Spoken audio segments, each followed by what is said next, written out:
Your external reality is a reflection of your own belief systems. Don't believe me?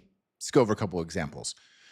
When I was working in larger organizations that had a little bit more of a political structure to them, uh, career wise, I had this fear, like it was just embedded in me. I had to really work on healing this, that people were out to get me, or somebody was backstabbing me, or there was politics being played, or closed door stuff. And um, sometimes I was right, sometimes I was not right. But either way, that preconceived notion led me to certain behaviors and reactions in the workforce that ultimately didn't serve me well for the most part.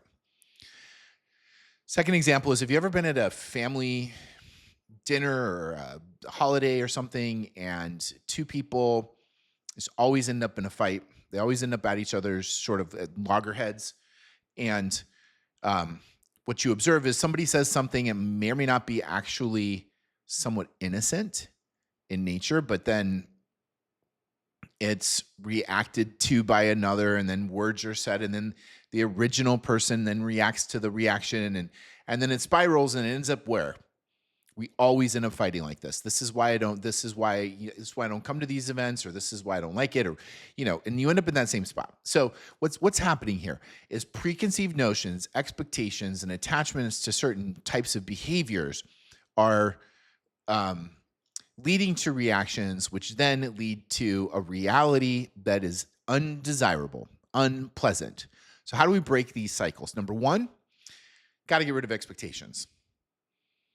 No, I have no expectation as to how anybody's going to react to anything or how they're going to respond. I have no expectations as to how this is going to go down. I'm just showing up. Very related to that is no attachments. You've got to drop attachments. An attachment is like, I want this to go differently than it has in the past. That is an attachment. Even an attachment to a positive thing is not necessarily positive. Okay. Third thing is, got to stop reacting. Start responding. Reactions come from a place of the ego, the mind, and are often laced with energy and judgment and feelings. And frankly, you want all of these things to just be neutral. And when you're in a place of neutrality, you just love it all. And that's the fourth way to break these cycles. Just love it all.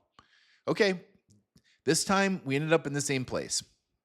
Thank you for that experience, universe. I'm going to try better next time.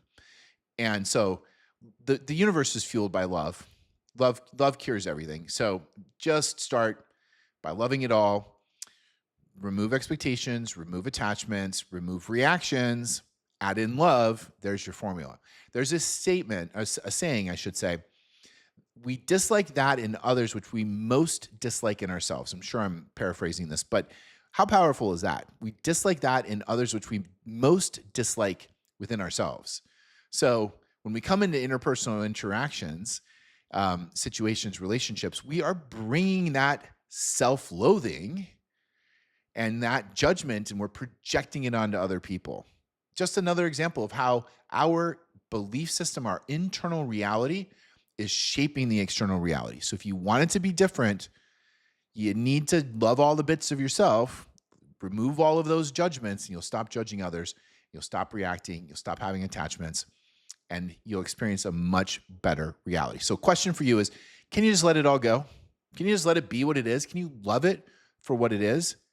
How can you show up for yourself every day so that you can create an internal belief system and structures that yield an external reality that is more to your liking?